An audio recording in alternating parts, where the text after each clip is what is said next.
Pnawn good afternoon to everyone.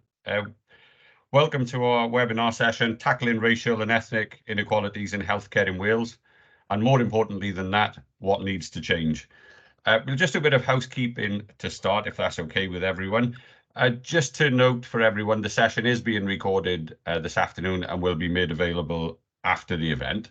Just like to ask people a reminder to keep your microphones on mute when you're not speaking, and also if you could please to keep your cameras off, just it helps us focus on the speakers. When we get past the presentations from both of our speakers, if you could put any questions in the sidebar, please, rather than putting them verbally, and I'll be chairing the meeting, so I'll put the questions then to our speakers. This event is just one of a series of webinars, topical webinars that the Welsh NHS Confederation put on throughout the year. The next one, date for the diaries, please, is the 16th of January, which will be looking at the work NHS Wales is doing to decarbonise the provision of healthcare services. The session this afternoon will explore the key priorities relating to racial and ethnic inequalities in areas such as mental health care, maternal and neonatal health, digital access to healthcare, and the health and care workforce. Our two speakers will examine the current evidence base, the recommendations and solutions that need to be embedded across the health and care system in Wales and beyond, in order that we can achieve equitable healthcare for all. Across the UK, racial and ethnic inequalities and access to, experiences of, and outcomes of healthcare are long-standing in the NHS. Addressing racism and social bias is a priority for health and care leaders. We'll be looking today at what needs to change with the panel of experts. To introduce our speakers today, it's a great pleasure to be joined by Sarah Morley, who will be known to many of you. Sarah is Executive Director of Organisational Development and Workforce at Velindre University NHS Trust and has been in post since 2014. In her role as part of the network of NHS Wales directors, Sarah holds a number of NHS Wales lead roles across diversity and inclusion, Welsh language, and in the development of people and organisation development professions. In her national role, representing directors of people and organisational development, Sarah has been active in the implementation of the Anti-Racist Wales Action Plan across workforce policy work, training development, and chairs the Workforce Equality Standards Group. Sarah is also UK Joint President of the Healthcare People Management Association and was winner of the HPMA President's Award Lifetime Achievement in 2022. Also joined this afternoon by Dr. Habib Naqvi, who's Chief Executive of the NHS Race and Health Observatory. Habib's worked nationally on identifying and tackling health inequalities related to race. Habib has a background in public health psychology, and public healthcare strategy development. Habib has worked for several years at the Department of Health and Social Care, leading on equality and diversity policy. First of all, we're going to hear from Habib, whose slides will be coming up onto the screen shortly, and then we'll go to Sarah, who's going to talk to us as well, and then we'll be open to questions. So I'll hand over to Habib to make a start. Habib, over to you. Great, thank you so much, Darren, and thank you for hosting this very important topic. I'll share my screen and hopefully you can see my slides, and we'll begin by, I guess, setting the scene with regards to tackling racial and ethnic inequalities, in the sense that when we talk about race inequality more generally and the wider determinants of health particularly, we know that we have in fact not a challenge that's unique within our own geographical borders, but globally, if you think about health, wealth, housing, the way that the law operates, experiences and opportunities or the lack of them within employment, we know that in general, not always the case, but in general, those from ethnic minority backgrounds tend to do less well and have challenges with regards to access, differential experiences and differential outcomes. Today, I'll be focusing on two of these aspects, health and employment in particular, and we'll look at, of course, the relationship between the two as well. And I guess what we know in the UK is that we have a fantastic NHS. It's perhaps the most visible expression of a shared social contract between people. And we saw that so vividly during the pandemic, those 3 challenging years of the pandemic. But I always say to be proud of our healthcare system is not to be blind to some of its imperfections. And we know that we have challenges around health inequalities, and some of those are cited on this slide. The fact that Black women are up to 4 times more likely to die during pregnancy, childbirth, or soon after today in 2023, it cannot be right. We know of the issues around mental health and access to mental health and the experience of mental health services for some minority ethnic groups. We know of the life expectancy data, and of course, what we saw during COVID-19, the disproportionate impact of a pandemic on not just on our diverse communities, but of course our ethnic minority health and social care staff as well, which of course are part of the community. But the disproportionate impact is something that we need to absolutely focus on. So there is a level of urgency for us as a country, as a healthcare system, as an organisation in our own right, to focus on these challenges. And in a way, it can be argued that our country should be well equipped to deal with these challenges. We have a long history of migration in this country, which goes back not just decades, but centuries. We therefore have large and growing ethnic minority communities. We have fairly robust legal frameworks in the Equality Act and the Health and Equalities Duties, and we've always had very good investment in healthcare research. The COVID vaccine is perhaps just one example of a very long list of innovation, medical innovation that has emerged from this country for the benefit of our population, and in fact has been migrated out to other countries as well. However, at the same time, it can also be argued that our kind of historic or collective responses to tackling these challenges have been somewhat costly, confused, and have not really focused upon what we call the causes of the inequalities, but rather have focused upon surface level issues. And I will talk a little bit more about the causes of those inequalities. When we were established as an observatory nearly 3 years ago now, we did a number of things. Firstly, we set up our board, and we've got some fantastic people on our board, people like Kevin Fenton and Sir Michael Marmot and Chan Nagpal and Lord Victor Adeboali, etc. People that really want to roll up their sleeves and focus on this agenda. The second thing that we did was to carry out an engagement exercise as to what is it that we should be focusing on, and alongside that, carry out a rapid evidence review to look at the state of play with regards to ethnic inequalities in health and healthcare. And that report, the cover of which you can see on this slide, highlighted a number of areas, and alongside the engagement activity, we had an idea of what is it that we wanted to focus on during the first 3 years.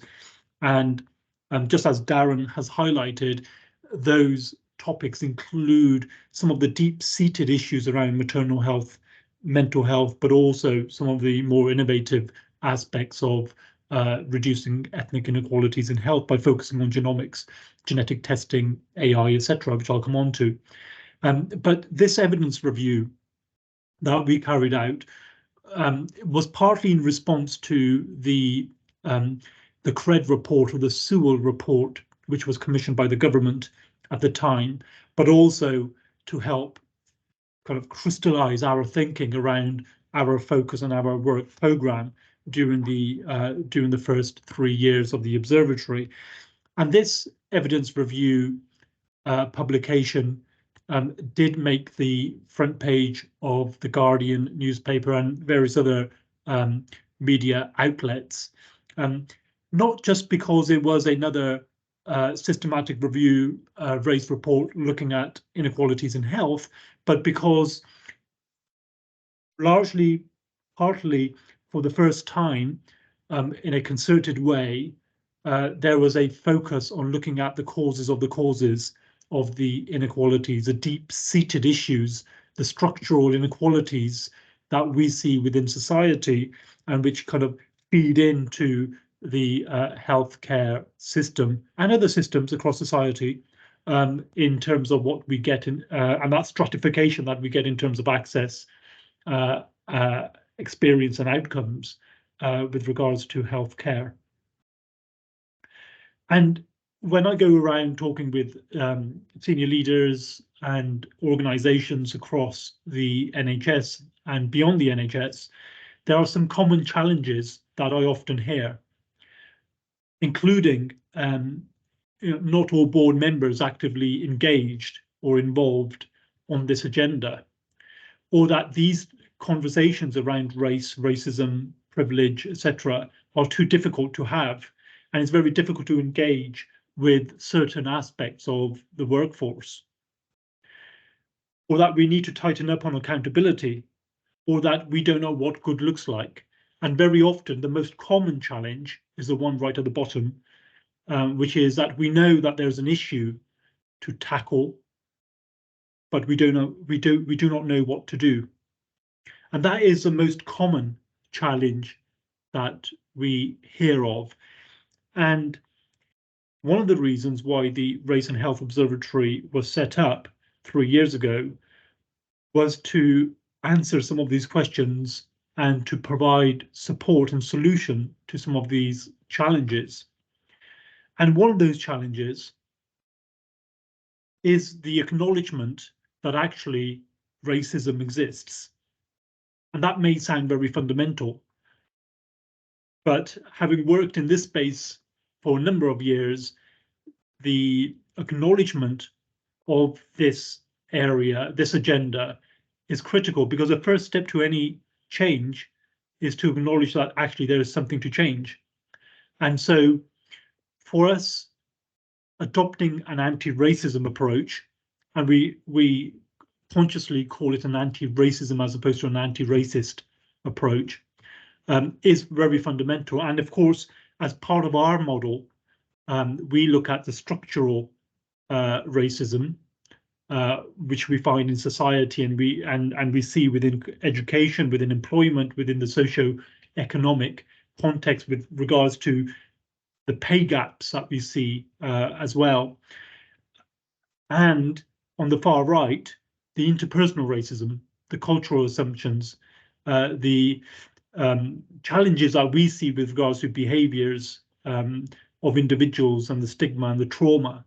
And of course, those two come together within our own institutions, and we see that play out or embedded within policies and practices that, I guess, for years and decades, we're used to employing and utilising, whether that's to do with service delivery, or is to do with recruitment, or is to do with disciplinary processes.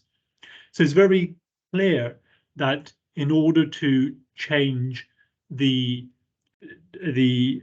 outcomes and the experiences and the lack of access sometimes that we see, we need to look at those deep-seated, those long-standing causes of the inequalities that we see. And the focus of that came out very vividly through the COVID period, those 3 years, and what we saw during that period and the lessons that we learned during that period were and have been and continue to be immense. one of the most striking lessons that we within the observatory kind of highlighted and saw was related to the level of trust and confidence that our diverse communities and healthcare staff have within the with regards to the NHS. And we saw that not just with regards to the COVID vaccine and the take up or the lack of it amongst our diverse communities, but also in relation to a number of other in other areas as well. And we define trust as truth told consistently over time. And when there's a breakdown in any part of that algorithm, I guess, then trust breaks down itself. So there is a very clear need for us as individuals, but for us collectively as an organization and an institution to build and rebuild levels of trust with our communities as we move forward. And engagement with our communities and staff, which is sustained and which is meaningful over time, needs to be at the heart of that rebuilding.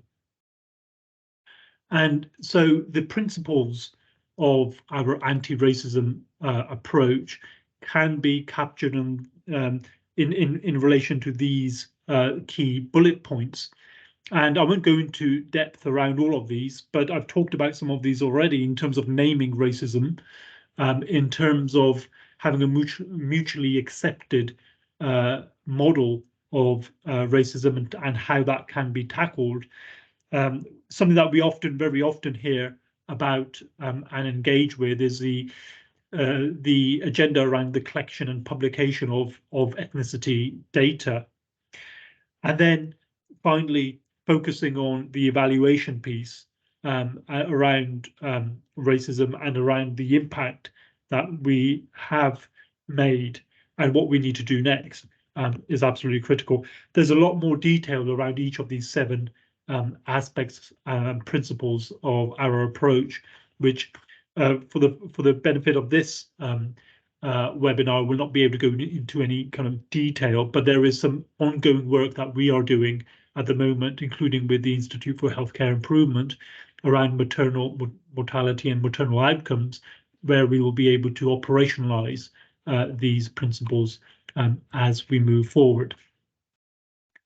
We are focusing on, as I've explained, a number of areas through our work programme. Some of these are captured on this slide, looking at some of the long-standing issues around maternal mental health, but also being reactive and responsive to the issues of the day, as we were with COVID-19 and the vaccine uptake, as we are with sickle cell disease and looking at care pathways, but also the third area on this slide, which is kind of innovating for all ages, as we call it, looking at how we can focus on innovations and technologies and look at aspects such as genomics and genetic testing, and how we can make sure that those are designed and delivered in a way that helps us reduce ethnic and racial inequalities in health rather than inadvertently increase them. I think about, for example, my 76-year-old mother, whose first language isn't English, who doesn't own a mobile phone, isn't able to access a laptop, and yet just a few weeks ago was informed by her GP practice that she will no longer be able to repeat her prescriptions, her medication prescriptions, by ticking the boxes on the script and handing the script over to reception, but she will have to repeat them using the NHS app, which of course is something that she's not used to and doesn't have access to. And so we need to think about these, the impact of these decisions and look at making sure that we tailor our delivery to focus on the most vulnerable. And if we get it right for the most vulnerable, we're likely to get it right for everyone as well. Creating equitable environments is looking at how we need to focus on the workforce, how we need to look at diversifying healthcare research, i.e. what's looked at, what's not looked at, who leads the research, and also education in terms of what gets taught, what features within textbooks in terms of images and in terms of the topics that are focused upon as well. We are also looking at global working. My vision for the observatory right from the outset has been for it to be a global player, and we were very proud to be paired up with the Center for Disease Control, CDC, in the US on the back of the previous G7 summit, and also our ongoing relationships with the Institute for Healthcare Improvement, with the Commonwealth Fund, and with the Australian Multicultural Collaboration based in Sydney as well. The whole idea here is to focus on some of the common challenges and look at some of the common solutions to those common challenges and take learning from beyond our geographical borders. And our operating model, and what I always say organizations should focus upon, is bringing together the evidence base, which is absolutely critical. And it helps us to avoid getting caught up in culture wars, etc. And then turning that evidence into policy recommendations for change based upon the data and the insight. And then thirdly, supporting the transformation of change with organizations as well. And two examples, I guess, very quick examples of some of the work that we've done, where we've followed the three stages of our operating model: the data, the policy, and the implementation, are presented on this slide. The first one on the left is, in fact, one of the very first pieces of work that we did, which was to focus on racial bias in pulse oximetry during the pandemic, which was obviously affecting the level of oxygen in people's bodies. But we knew from emerging evidence, particularly evidence from the US, that the darker the color of your skin, the more melanin you have in your skin, the less likely the pulse oximeters are to be accurate because of the infrared light not being able to penetrate darker toned skins as readily as it does with lighter toned skins. And so we brought together the evidence base. We had some very clear recommendations for change for cited organizations. That was the NIHR, NHS England, and the MHRA, and then we supported those organizations to implement those recommendations. And on the back of our report, NHS England updated their guidance on pulse oximetry with regards to the NHS Choices website. NIHR put out another substantial call for further evidence, but particularly so from the UK in terms of research. And the then Secretary of State for Health and Social Care, Sajid Javid, announced an independent review looking at equity into medical devices. And that work is ongoing, which Dame Margaret Whitehead is leading on. On the right-hand side is the work that is ongoing within the observatory at the moment, and that's looking at neonatal testing, looking at assessments such as the APGAR score, which judges the health of a baby minutes after its birth, partly based upon the colour of its skin, which of course was not right in 1952 when the APGAR score was introduced, and certainly not right today in 2023, over 70 years later. And so we need to make sure that tests, assessments are inclusive, and we need to debias those assessments as well.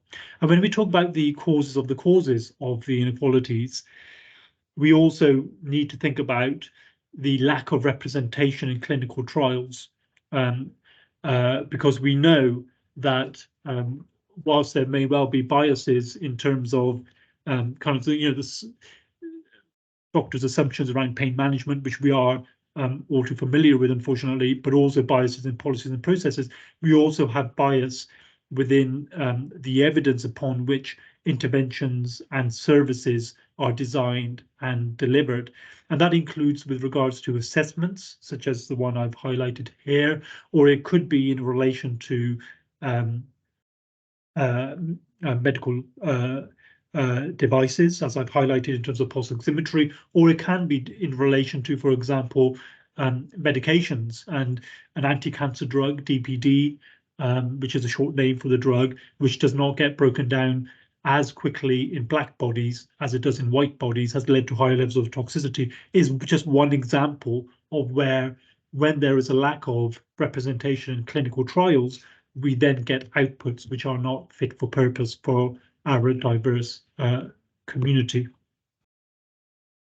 My final section before I hand back to Darren is to highlight the importance of the relationship between engaged and fully supported staff working in the healthcare system and better outcomes for our patients.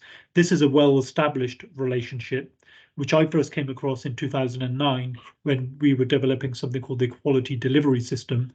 The work at the time was carried out by Professor Michael West and Professor Jeremy Dawson at the Aston Business School. They found a direct relationship between the two. They looked at staff survey responses and inpatient survey responses and found that there was that strong relationship. Happy staff equal happy patients. And we asked Jeremy and Michael to repeat that analysis for us a few years later, which they did with even more data, even more sophisticated data analysis techniques. And they found that that relationship was as strong today as it was 10 years previously. But there's one key line in their report. They argue that the way an organization treats its minority staff is a good barometer for the overall culture of care within the organization. And of course, that then relates to issues around patient safety, patient outcomes, and patient experience. And of course, in the NHS, we know that ethnic minority staff are less likely to be treated well. We see that through the NHS staff survey, and are less likely to have the opportunities that white staff have within the workplace. And this bar chart, which I produced just before the pandemic, shows ethnicity for staff across all London hospitals. I'm just using this as an example. The blue bars are white staff. The red bars are ethnic minority staff working in all London hospitals. These are all staff, so the sample size is very large. The scale at the bottom is the agenda for change bandings, i.e. the higher up the bandings you go, as you move from left to right, the higher the pay scale and banding is. So as you can see, the red bars, the BME staff drop as you go up the scales, and the blue bars increase. Where we want to be in an ideal place, where we want to be, is where the red bars hit the green parallel line, which is around 44% at that time, 44%, which is the overall BME workforce percentage across those organizations. So that gives you a flavor of the lack of opportunities within, or the glass ceilings. I call them the sticky floors, which normally occur at around band 5 within our organizations as well. And this pattern, I have to say, although these are London hospital data, this is a pattern that we see in most NHS organizations, individual organizations across the country. I'm just going to skip, if I may, to this slide, which is my final penultimate slide, in the sense that the question posed by Darren and colleagues is what needs to change. And we did some work with the King's Fund a couple of years ago now on this agenda to look at what needs to change. And we came up with 6 things that organizations and individuals should focus upon. Firstly, diversifying senior leadership, i.e. diversifying your workforce at all levels, all the way to the senior management leadership level, which is important, and for the very reasons I've highlighted. Secondly, supporting your health and equality leads and your equality, diversity, and inclusion leads with the support that they need. It should not, this agenda should not be the burden of one person leading the whole agenda for the organization. Number 3 is the investment in engagement. I've talked about engagement and the importance of engagement in terms of rebuilding levels of trust. And something that I guess the NHS may be accused of or guilty of is piecemeal engagement with communities, engagement that has not to date been sustained or meaningful over time. We also need to focus upon the overlapping causes, or what I've been referring to as the causes of the inequalities, and that's looking at the deep-seated issues, not the surface level issues, but looking at those structural and interpersonal issues that actually come together to influence the policies and the processes that we are too often, unfortunately, used to using, and sometimes, or very often, unconsciously, in terms of, for example, recruitment processes within our own organisations. And very finally, in order to kind of shift the dial on this agenda, we need to have conversations. We need to be comfortable with the uncomfortable and have those conversations at every level so that we are able to progress. We are able to acknowledge that there is a challenge to tackle and move on this agenda forward. On that note, I'll just say there's more information on the website. There's an address there, etc. But I'll hand back to Darren. Thanks very much, Habib. A huge amount covered there. I've got 2 pages of notes of things I'd like to follow up with you, and I'm sure other colleagues will as well. I'll hand straight over to Sarah Morley. Sarah, over to you. Thank you very much, Darren. Thank you, Habib. I think what you've illustrated there is a perfect example of why in NHS Wales we responded to some of those challenges last year with Welsh Government's publication of the Anti-Racist Wales Action Plan, which for us actually looked across the public sector and what can we do to tackle those inequalities, both in outcomes, but also then, of course, in our for our population, for our staff. So I just want to spend a few moments now actually reflecting on where we've come in terms of the implementation of the Anti-Racist Wales Action Plan in the context of health, and more specifically in workforce. Of course, health and social care are the largest employers in NHS Wales, and we know that if we make a positive impact to staff experience, then that will have a positive impact on population experience, but also, as you've said, Habib, also drive forward that relationship between staff experience and health outcomes, which was well proven by Aston all those years ago, and we've been working with that evidence for quite some time in NHS Wales. So I just wanted to highlight 4 things which have actually happened on the back of the 12 or 18 months we've had since the publication of the Anti-Racist Wales Action Plan. The first of those is to very much strengthen our staff networks within organisations, reflecting that we need to have a clear route where employee voice is heard at board and senior management level from all parts of organisations across the NHS. And actually strengthening networks is giving us the ability to do that.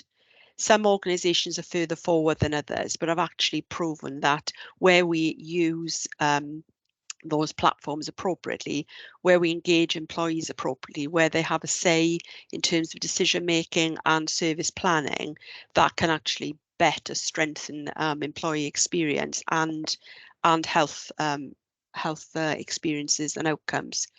So that is a very important pillar of this work for me, and hopefully that will go from strength to strength, and we'll see more links and more evidence emerging around that. The second very important element is around our senior leadership, and particularly the boards of health organisations. So there is going to be an Aspiring Board Members development programme, really trying to encourage colleagues from across ethnic diverse communities to participate in independent board member work across health organisations, so that actually we can increase the diversity of our boards, which we know are not where they should be at the moment. And that in itself will help to drive through the culture change that we need to see within organisations and within leadership, given that boards have got that statutory responsibility in terms of driving that forward. And as we saw a little earlier in the slides, one of the challenges is very much about board engagement in this conversation, and actually ownership of the problem before we can actually start owning the solution, and how important that is. The third element then is a piece of work that's been happening during this year, which is actually looking at our All Wales workforce policies and recognising that they are perhaps written in a way that isn't as inclusive as they should be. So to understand, is it about the words of the policies? Is it about the ethos behind the policies? Is it about the implementation of the policies where we need to make a difference, and actually what can then help drive more positive staff experience, employee experience across NHS Wales? That work is coming nearing its fruition, but what we've very much seen is that it is fundamentally about implementation. And as we can expect, there's a diverse range of practices across NHS organisations and across teams and across management areas in terms of how those policies are implemented and used. And that does mean that we've got large amounts of work to do, of course, where we educate and help managers at ground level actually understand the impact of some of the practices that we've seen up to now. That work has very much featured engagement with staff from across NHS Wales to understand lived experience and how are people finding their opportunity on the ground to actually communicate those experiences. Absolutely vital to us in terms of understanding how we improve things.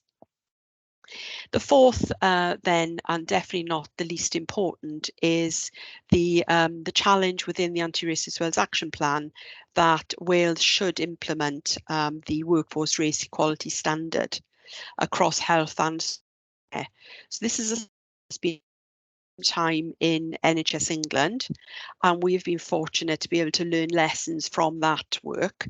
They have been applying the standard there annually for a number of years, and that consistency is vital. So Professor Anton Emmanuel has been brought into Welsh Government to actually lead the work here. He's led the implementation of the RES in England as well, so we're hugely fortunate in that. And the decision has been made in Wales that we have so we use the 9 RES indicators in England and augment those with 3 further indicators, which was felt to be giving us the fully rounded suite that we needed to have. So those those 12 RES indicators are going to be within 4 domains. So leadership and progression, CPD and training, discipline and bullying, and harassment and discrimination. So the 12 indicators will fall within the 4 domains. The data itself will come from either the NHS staff survey or from bespoke data capture that we are asking organisations to participate in. And the first round of data capture will happen in April 24 in health, October 24 in social care. And with the reports then, analysis and reports coming out on a national basis and for each individual organisation following that. And of course, then we get into the very, very important conversations around action plans. What actions do we need to take nationally? What actions do we need to take locally? And how do they actually join up and link together to actually give us the best change and positive momentum that we can achieve? And that brings us full circle, really, doesn't it, back to that those staff networks and how we best work with staff networks on the ground to make sure that we learn the lessons that the RES is highlighting to us and best deliver the actions that we need to make the difference. So that's pretty much what I wanted to just mention now, but really, really glad to see questions emerge. So thank you, Darren.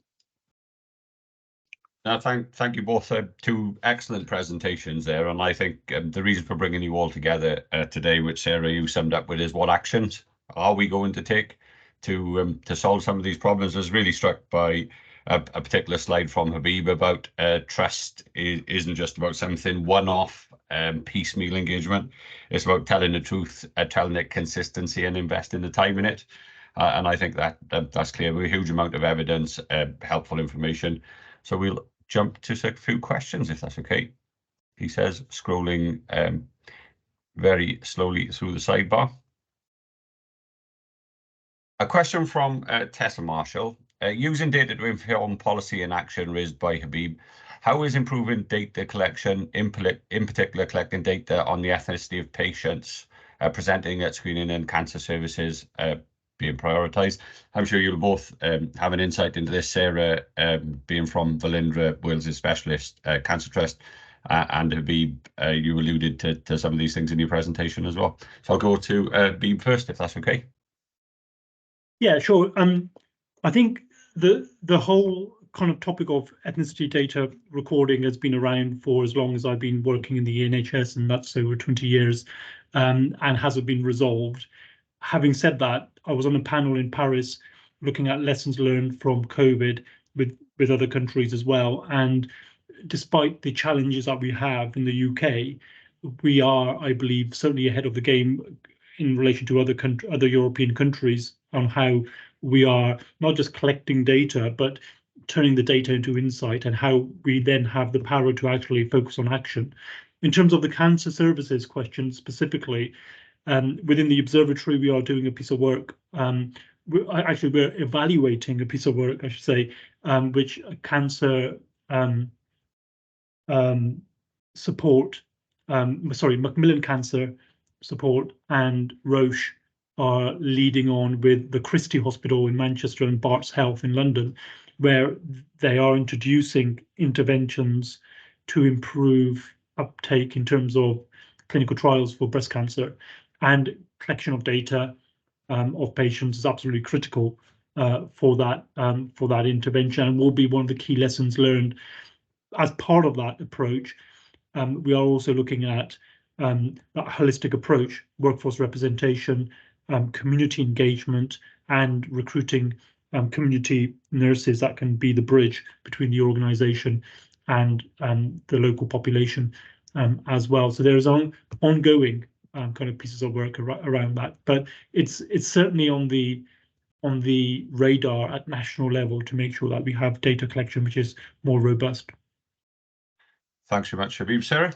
Yes, thank you, Darren. I won't answer for the whole of NHS Wales in terms of data collection, but certainly within our organisation, we've had a conversation just this week in terms of the fact that we need to improve data collection. And where should that sit in the pathway? Because as a tertiary centre, clearly we are not the first point of contact for patients coming through cancer services, and recognising that if our data systems are not joined up through the pathway, then we won't actually be able to fully analyse the services that we actually provide. Also recognising that is there a reluctance on the part of some staff to actually collect that data? If it is at the point of delivery of services, if it is at the point where the oncologist is talking to patients, when do we collect that data? And actually, is there going to be some reluctance? So that's a conversation we're actually starting to have within Velindre now. Thanks very much, Sarah.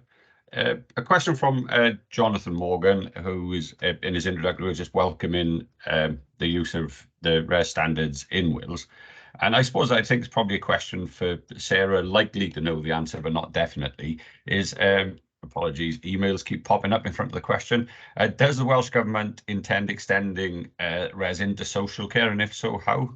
And I suppose the challenge is there are multiple employers. I think at the last count around about 1,000 different employers in Wales employing people to conduct various aspects of social care. Yeah, absolutely. I'll take this, Darren. So I'm sorry if I didn't make it clear in my words a little earlier, but the Workforce Race Equality Standard is being applied across both health and social care in Wales. So whilst there is slightly more tricky implications in terms of data collection in social care, as you say, Darren. The implementation is being managed in tandem. The first data collection in social care is planned for October 24. In health, that's April 24. So just a few months later on. And the Welsh Government Steering Group that I chair is looking over the implementation of both health and social care. So that work has been driven forward at the same time. No, thanks very much for that. Just a reflection from me really on the conversations around meaningful engagement, which I think both of you touched on in your presentations, and just reflecting on a recent conversation had with colleagues in the Welsh Ambulance Service Trust, whose interaction with people is generally sort of one-off in many ways. So the challenges for them in doing effective patient engagement. I just wondered if there are good examples that the panel could share of how organisations have done good work in engaging with people from minority ethnic backgrounds. Can I begin with that one, if I may, Darren? So I was part of the team that developed the Workforce Race Equality Standard in NHS England, and one of the things that we learned there was, in fact, from all the different types of NHS organisations, it was the ambulance sector that did the worst in terms of their performance on workforce race equality, and so for me, yes, I mean the obvious that comes to mind is engagement with communities and making sure that needs to be sustained and meaningful. And we saw that in terms of the vaccine uptake. I remember having my jab, my COVID vaccine in the Malcolm X Centre in the heart of Bristol, in a very diverse community, and it was a community leader stood at the gate inviting people in and creating that psychologically safe space for people and that level of trust and confidence.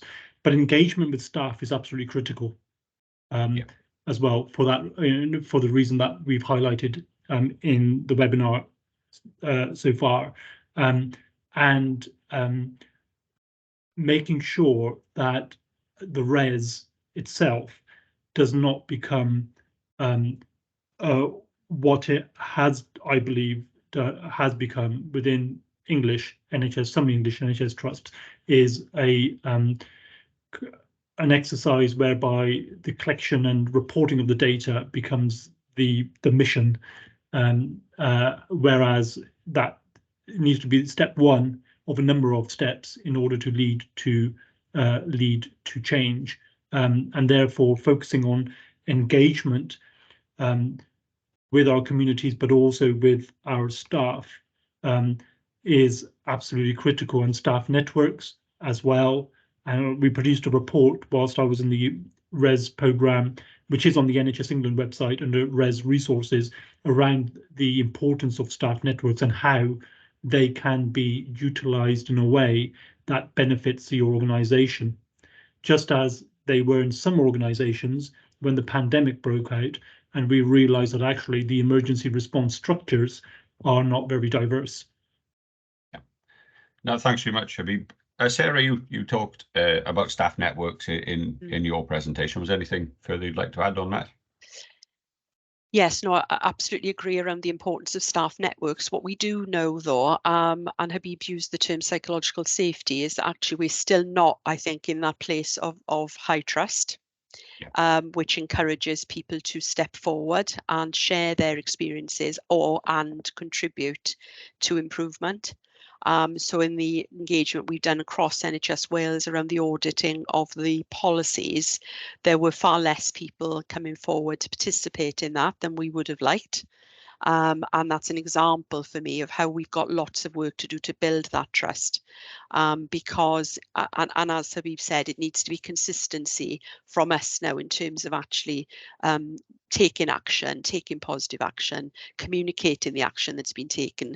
It's all the old mantra, really, isn't it, about tell people what you've done in relation to what they've said, and we can't under-emphasize that, especially at such, well, it's always busy times in the health service, but actually if we lose focus for a while, which is very easy to do, isn't it? then we will start to erode any trust we have built up through the last year. So I think that's incumbent on all of us to make sure that we don't lose that focus. No, thanks very much to both of you there. And a question from Jasmine Chowdhury, which is related to the trust issue very much. And this is one that's stuck with me personally, who a family member who had COVID at the sort of height of things pre-vaccination ended up being admitted to hospital quite too late, really, is the honest answer. We had access to pulse oximetry, and that's what really ended up with the person's life being saved. And then, I became aware of the work, Habib, you and I have talked about it, at how pulse oximetry doesn't work as effectively for people with darker skin colours.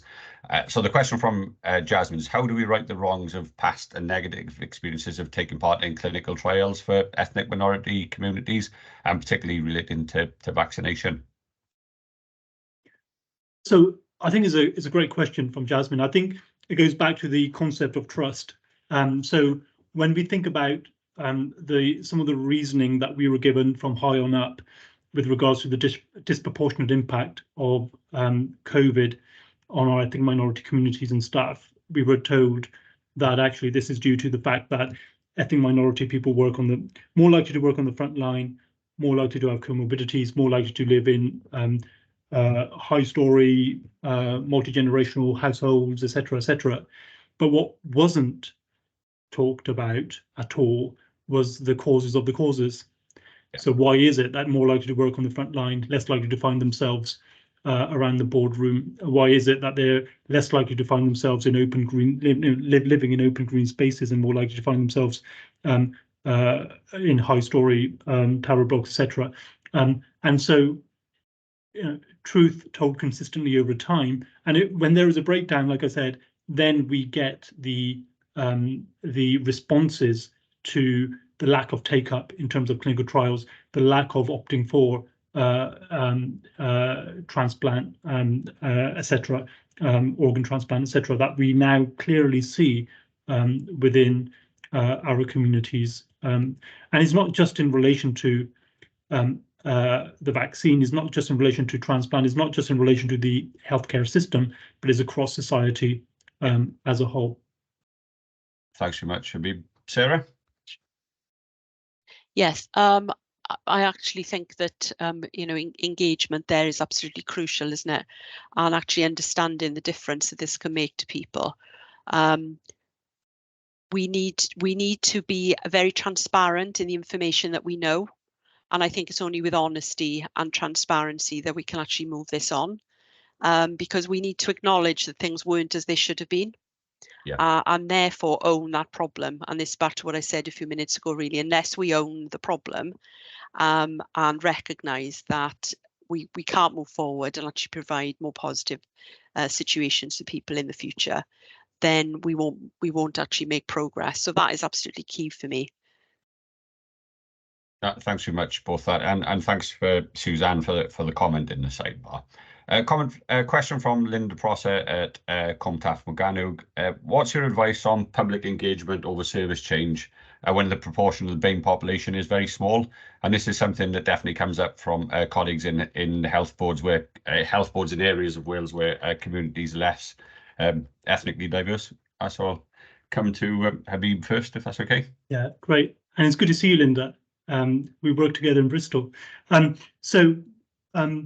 I think there's two parts to this. One is that very often where the community is not as diverse, but you do have small pockets of ethnic minority communities, the challenge becomes even more urgent, I guess, because the services are not, or the policies and the processes are not always tailored to meet those communities.